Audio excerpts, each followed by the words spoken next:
are here today. Look at that. We've got Fraser. Hi, Fraser. Hey, Bradley. And Veronica is one of our new Makey Makey ambassadors. She is from, Veronica's good. I'm going to fail you now. It's either Parque Teak or she's from El Garage, which is like one of our training partners in Mexico. I can't remember which one right now off the top of my head. So we're here to announce the winners of our STEM Pack giveaway for Makeygrateful. We've done three giveaways, Jay. We've done 3 things for Makeygrateful. I remember when I was a teacher, I remember one time on Grateful Wednesday seeing that Makey Makey was giving away kits, and I was just like, that's so cool. They're like the coolest company. So, oh my goodness. We're having trouble with broadcasting on all the things, apparently. I don't know why. It just told me it was having trouble. But you know, the good thing is it's going to record it, and we'll have that. So we're recording anyway, so we'll just keep going. First off, during Makeygrateful, first was just kits, and now we're giving away a whole STEM pack, which is like 12 Makey Makeys and a whole bunch of cool stuff to make really neat things. And I was going to share, I was going to share my screen to share who's won. But we are doing this Makeygrateful thing because we are really into teachers and sharing with them and giving back to the community, and not just like always pushing our own agenda all the time, right, Jay? Well, like, I remember the first year that Black Friday came around and we were a real company, so-called real company. And people are like, are you doing a Black Friday special? And everyone was talking about it. And I'm like, I don't think so. Everyone's like, well, you have to do something. You have to participate. And I was like, well, like, I think that we should just do it at a different time and do the opposite of whatever we're supposed to do. Yeah. So instead of doing a sale, we do like a giveaway and do it related to Thanksgiving somehow or something like that. Just makes sense. So yeah, and I think it's really cool. Like, I just remember thinking it was super cool, like that we were giving away things. Well, it wasn't we at that time for me when I saw it before. It was me. I'm trying to go to my Chrome, and of course it's going to take me just a second. All right, so y'all are probably going to see who knows what on Chrome right this second. Oh, you're seeing this. All right. So the first winner, tell me what you see. You just see this other page, right? Yeah, we see your Chrome browser. I'm giving it away. The first winner is actually Kimberly Boyce. She is a Title I teacher in Houston, Texas at Piney Point Elementary. Kimberly, I found this really cool. Can you see me and my screen, or do you just see my screen? Just both. Both. Okay. So I printed this because it's too hard to joggle windows. But Kimberly is on the Scratch Ed Stories site. She's a huge Scratch fanatic. Her and another person in Houston who's on our thread right now, which is Bradley Quinton. They're like really big Scratch fanatics. They were at the Scratch conference this summer. And if you guys I haven't been able to go to the Scratch conference yet. Jay, you weren't there either this summer, were you? No, but I've been there when I used to be on the Scratch team. I would always go to the Scratch conference. I was supposed to go this year, but I hurt my foot. Yeah, it's really like, I want to go. It's like one of my dream conferences to go to, the Scratch conference. So Kimberly is a huge Scratch fanatic. She works with a high percentage of refugees and English language learners at Piney Point Elementary. And a STEM lab. So I just think it's pretty cool that in Houston they actually have STEM labs for their kids, because I know we don't really. I'm here in Austin, and most of our schools don't have a dedicated STEM lab. So that's pretty cool that they actually have that. And I noticed too, right before this, Kimberly was running a Donors Choose to even get Makey Makey. So it's really fun that we're honoring her and her Biography Bottles guide. This guide, actually, she submitted 2 different guides. She submitted this one, and the other one is really good too. But this one is fun because it kind of takes like an old project and hacks it into something a little bit different. So the kids research different characters, not characters, real people, historical figures, and then in Scratch they code what their biography bottle is going to say. So they do everything that we love about, from in Makey Makey, and that's like taking everyday stuff and hacking it, like taking a bottle and making it into a person, into a. I also saw they use dark chocolate in some places, some other junk. Yep. I was zooming in on some of those pictures. Oh, all right. How's the dark chocolate work? Are they using it Like in a chocolate bar as a person's holding up a person, like instead of a bottle. Kind of. That's so fun. They had a chocolate bar as the biography bottle. I mean, it says dark chocolate on one of the wrappers. Oh, it might be a chocolate milk. Chocolate milk. Yeah. Oh, that makes more sense, but It it's does. so fun. One of the I didn't things know they had dark chocolate milk now. Things are like when I was little, it was like, whoa, chocolate. Dark chocolate milk. What I think is really cool about Kimberly and Bradley too, because they kind of always work together on these things, but they really teach kids how to connect Makey Makey to other metallic things and other conductive things. So you can see the kids here using the brass fasteners, which are some of my favorite ways to create with Makey Makey. And I love the brads. That's awesome. The brass fasteners are amazing. Yeah. And I love that. I just love these little historical figures. They're so adorable, and they're really something that kids can do, right? Like, this is not a hard project for kids. This is a really good way to combine history and to combine making and to combine coding to like create something meaningful for the kids. And I was telling you before we got started that there is a Amelia Earhart project of this that I really love. And so on our blog, I'm going to put the video link to that. Do you want to share anything about Biography Bottles? I love Martin Luther King Jr.'s outfit. I'm not sure what it's made out of, but it's an awesome suit. Also, I love the way that she posts pictures, and when either a kid doesn't want to share their face or she doesn't have permission or whatever it is, how she uses emojis is such a nice way to, it makes the whole thing still work. It's so nice. Right. It's really fun. So I'm checking out to see if anyone's in the chat saying anything, but they're not. Making sure we're still live. Yeah, this is a really good guide, and I'm going to put links to both those things. Then the next person that we have is Laura Collins. She is from Canada, Toronto, Ontario, and hers is Code a Musical Pattern. So what I liked about this, Laura is a Google for Educator group leader and she's taught a variety of subjects. Ooh, my phone is ringing. But she is also an early childhood educator. So she works with like pre-K and kindergarten, and we don't really have that many guides for pre-K and kindergarten. Like, we have a couple of things like a word wall. So I thought this was really fun. This is Coding a Musical Pattern. So students are going to hook up Makey Makey, which is like something that may be new for them. And then instead of just hooking it up and playing bongos, they're actually going to code the musical pattern for playing bongos. And you can see over here in her main image, they've got the little code cards printed out. And so they put them in order for what they're going to do. And I can try to play the video. Like I told Jay, the videos will like break. It'll break the internet. Break the internet. Yeah, you can see they have the code set up and they have to play the right way. It's kind of a fun barefoot coding activity.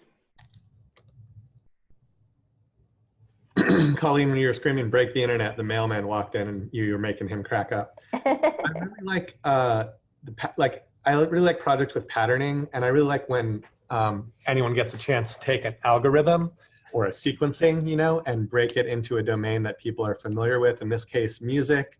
But it's nice working with patterning with kids, and at Christmas time, you can look at, light patterns in decorations, or like in this case, musical patterns, which you can play out over time.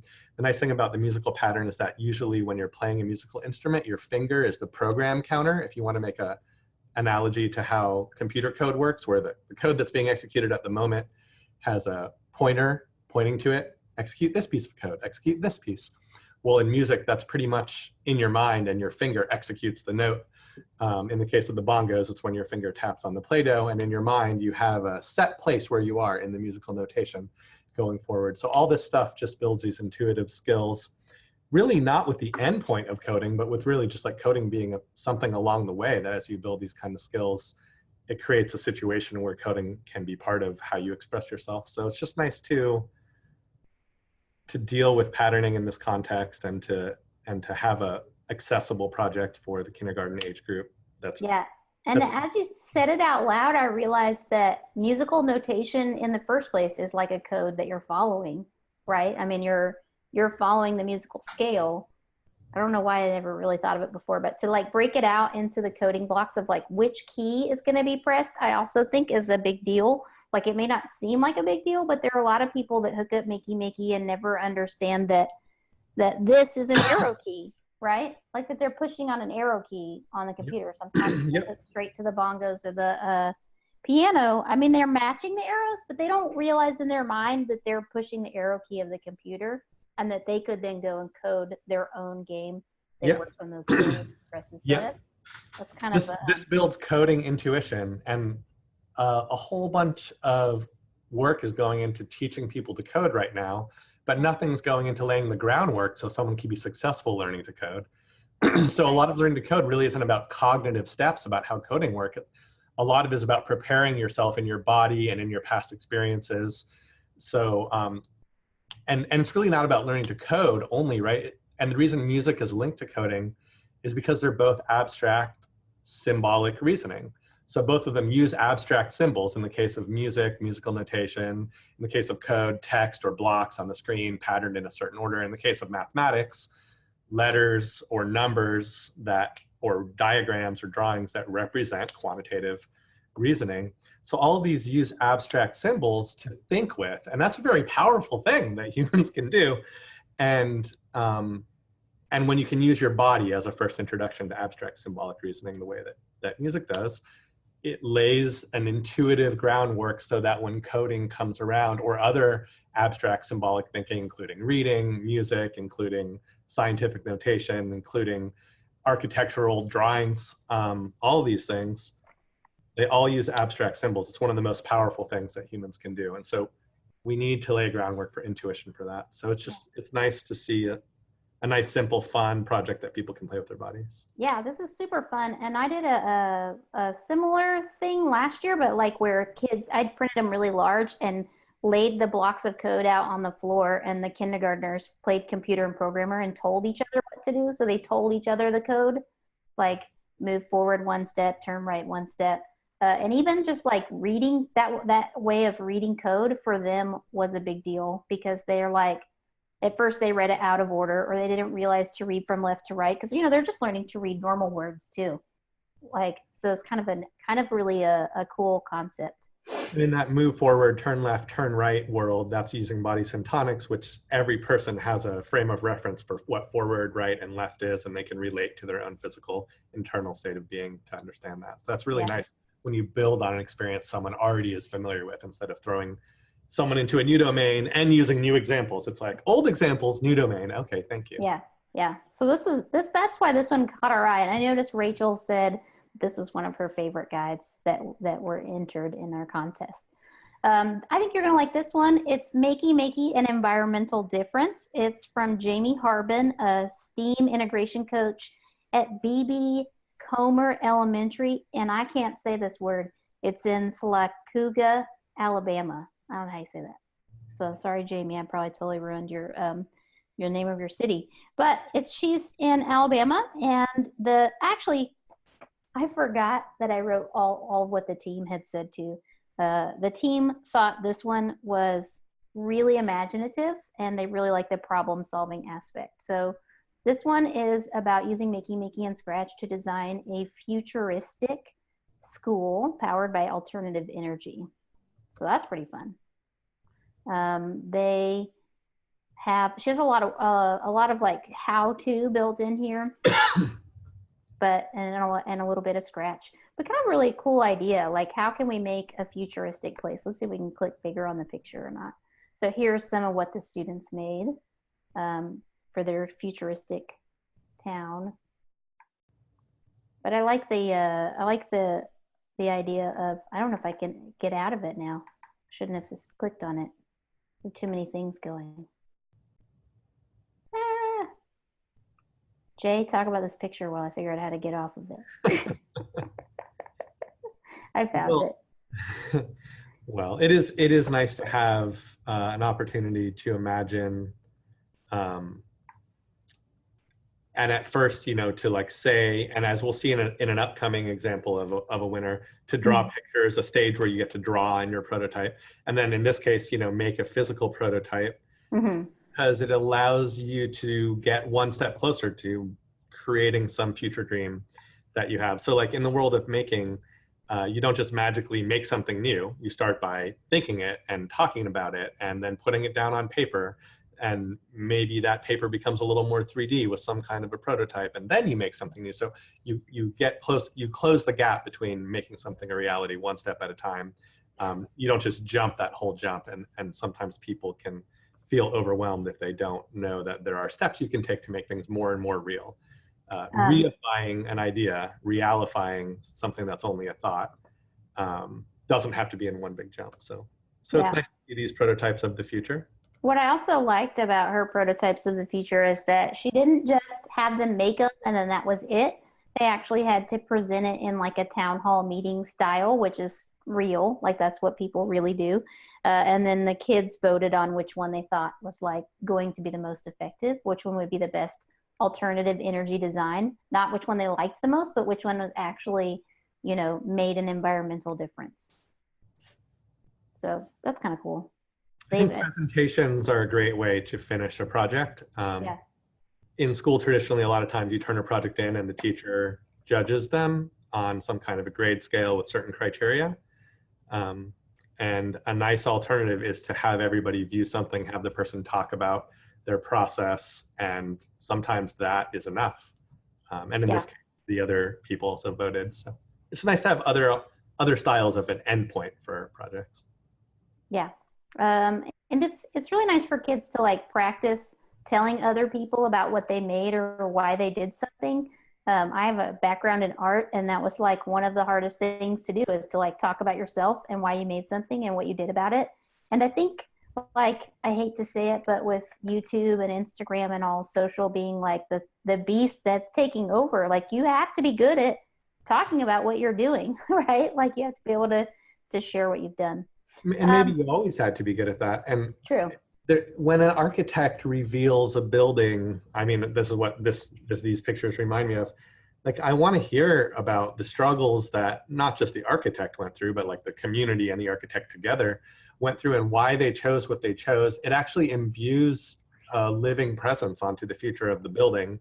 In this case, maybe these buildings won't get built this year, right? But it gives a meaning in the future that people can still talk about, and it brings those struggles and those hopes to life. And stories actually affect design a lot, even if they're only incorporated indirectly as those stories are continued to be told. Story, the most powerful coin of communication, now in video form, but previously in oratory. Yeah. I want to share the next one that I like, the game controller design challenge. I know it's kind of like a remake of things that we've seen before, but I think so many things can be remade and redone in a way that kind of share another way to do it or a better way to do it. We saw a couple of guides in this one that were a little bit like that, but this one by Tech Kim, who is actually Kim Wilkens, a self-described tech activist who is passionate about technology, education, and social justice at St. Anne's Belfield Day School in Charlottesville, Virginia. So I didn't ruin her city's name because I knew how to say it. I like this game controller design challenge. We did a similar thing at my old school when I first played with Makey Makey, when I first actually met you, Jay. It was a game controller design challenge, but mine had nothing to do with empathy, and this one does. So that's what I really like about it. Uses the design thinking process to actually empathize and think about another person and create a custom controller for someone with unique physical challenges. So the team said that this was a great guide for teaching accessibility and social emotional learning, which is a big deal because it's kind of what our kids are missing today, is like learning how to be empathetic and how empathy can help you be a better problem solver. So she divides the kids up into a couple of teams, and they sketch out what they're going to do, and then they actually create custom controllers. And then I noticed on her Twitter, and I sent it to you, was like a Santa sleigh. You literally got into this cardboard box that was decorated as a sleigh and then played the game. So they had this Chromebook set up at the front of the box, and that just, like, to me, that's really fun to come up with those kinds of things. Whoa. Does anyone know what's up with the Christmas tree controller and also the hand controller? I didn't find out some of the stories behind those, if anyone knows. Oh, yeah. See, I don't think she's on here, but we might have to ask her afterwards because she did have a lot of the pictures in her feed. Cool. Yeah, I'm always dying to know the stories behind each project. Yeah. Especially the hand controller, because it's the one that looks the most like it's working on accessibility, right? Yeah, well, there's some indications that it is. And and then like the Christmas tree one has the plus or the cross, and that one's hooked to the right arrow, the Christmas tree's hooked to the left arrow. So it looks like there are two big buttons for controlling something. So. Yeah. I don't know. We'd have to ask her. Also interesting, it must have been like 6 years ago now, like empathy is kind of a new word in design. I mean, not that new, like last 10 years, I'll say. It's certainly not a new word in art, but in tech design world, maybe people are a little slow to catch up sometimes. Mm-hmm. But in any case, I remember Mitch Resnick, the creator of Scratch, being really interested in how Scratch could touch into more empathy. And of course it does with the Scratch community and the way that people work together there. But I think, I'll send this one to him because he'd be happy to see this touching inside, with Scratch and with Makey Makey. So that's cool. It looks like she did this with a math class. I'm like going through all the links now. Here's where she actually has the kids talk about what they were doing, but this is a different project, it looks like, because it's not the right day. But, oh well, I went down a rabbit hole. I'll close that out. So she does have student reflections there. I'm like, that's really good too, documenting and reflecting. I always say that there's really, you don't really learn until you reflect on what you've done, right? Like, you don't really figure it out. You don't think? Yes, no. Dewey, Dewey? The guy who made the Dewey Decimal System? No, I heard of him. Yeah. He has a really great quote about reflection being how you learn. Because that's when you start thinking about, what did I learn? Well, that's when you actually figure it out. And now I found my little window of things. All right. Then is this our last one? Yep. This is our last one. Karen Wylie of the Thinkery here in Austin, Texas. She's a learner and educator in Austin. And I love this quote on her Twitter. It is, remember, it is punk as heck to be kind and curious. I thought that was a really good quote. She did the Makey Makey Olympic hurdles, and this is a really cool guide. It kind of features a stomp pad, like one of our guides we just released, where you jump in real life to jump in the game. And the team said it was a great combo of coding and physical activity. You have to run the video on this one because I have to. Well, you don't have to actually. I'll try. Is it at the bottom? Yeah, it might be. Yeah, all the way at the bottom. Yeah, sorry. all the way. Maybe so they make a really good stomp pad, and I think one of the things that when I started playing with Makey Makey and I was tired of having to hold Earth, and making a switch was this thing that just changed the way I create stuff.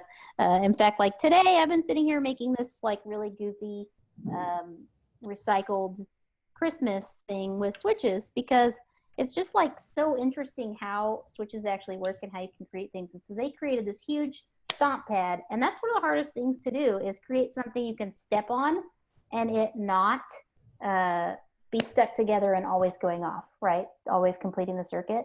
And so they use rubber bands to keep to work as an insulator, which is really amazing. Here it is. Yep. And the way they did the code, it's actually a reverse stomp pad. So it's actually Oh, it when you is. don't stomp. Yeah, you have to jump. Yeah, so it is important. I love Um, it. yeah, yeah. So the So they other have thing, always on, and then you have to jump to make it go off. Yeah, yep. the video's done. Yeah, I just thought it was an impressive effort on the video. Yeah, I Um, love the physicality of this, like having to jump. And it reminds me of someone we featured a couple months back, John Lynch, and his Explode the Controller workshop, where he had also a jumping thing, but it was like they were jumping on wooden boards that had tennis balls as an insulator. So a minute ago, you were saying that, like that, like switches were like a nice journey out of the traditional Makey Makey path. And that really makes me happy because really everybody has been prototyping user interfaces in, media art programs and in design studios and everything over the last 30 years with switches and, some other devices, but usually with switches. And in fact, like one of Makey Makey's inspiration was a keyboard hacking workshop where you take apart a keyboard and you make a switch, but it never had the human in the loop. And the funny thing about the way most people use Makey Makey, or in the case of like in Colleen's description of like, oh yeah, I was always like touching things with my hand. Like that is a switch. It's a switch with a Right. human in the loop. I know you know this, but it's like Makey Makey like broke everybody out of a switch is two pieces of metal touching into this world of, oh, when I touch something, that's like a Makey Makey action trigger. Well, really, it's two conductors touching each other, the human skin and whatever the other thing is, like Play-Doh or like a banana or something. And so when you don't have a human touching something, instead you have two things, two bananas or two aluminum foils touching each other. That is actually the traditional model of how you make a switch. And when you do that with the Makey Makey, it seems a little non-traditional in the Makey Makey world. And that is great. It means that humans are part of the circuit, and circuits are made of everyday objects in the Makey Makey mindset. So and humans become the momentary button, right? They're the thing that creates the trigger. You're already the trigger, right? Even when you press a button, you're already doing it. You're just taking away one layer. And I actually wanted to share, we're almost done, the Thinkery, Karen from the Thinkery also did a fencing guide that was part of this. I don't remember if she put both guides in for Makeygrateful, but I think she did. And I actually really liked the fencing guide because that is still the humans putting the two pieces of foil together, but they're fencing with pool noodles. So I really like that. And so all these people are getting a STEM pack, and that's 12 Makey Makeys and a bunch of extra fun stuff like extra long alligator clips that are behind me and other cool stuff. Is there anything? I'm going to stop sharing my screen, Jay. We should wrap this up because, hey, look, they're all still here. Just kidding. Well, I just think that we should say that like this whole thing started as like something like whatever you want to call it, like a grad student project or like intended to be something small, and that we're grateful that so many people cared about it, and that it's something by my standards big. Of course, by most standards, it's still pretty small, but much bigger than it was ever intended to be, and that's because people picked it up and ran with it. So I guess just that we're grateful for this big community and the contributions that everybody makes to each other, and the other things we've seen built off of the inspiration or the back of this, and all the inputs that we've had, all these great lab guides, and for the teachers out there. Thank you. Yeah, I just really think it's awesome that we like came from this place of education and we're giving back to them so that we can continue to see people create cool stuff and come up with new ways to makey makey. All right, I'm gonna stop recording. Say goodbye, Jay. Bye. Rachel says she'll reach out to you for shipping addresses. Thank you so much. Congratulations. Hector says UPS. Okay. No, this is great. We're so glad you guys are getting these. Thank you so much. Thanks. All right. Bye, guys. Bye. Nice to see you. Bye.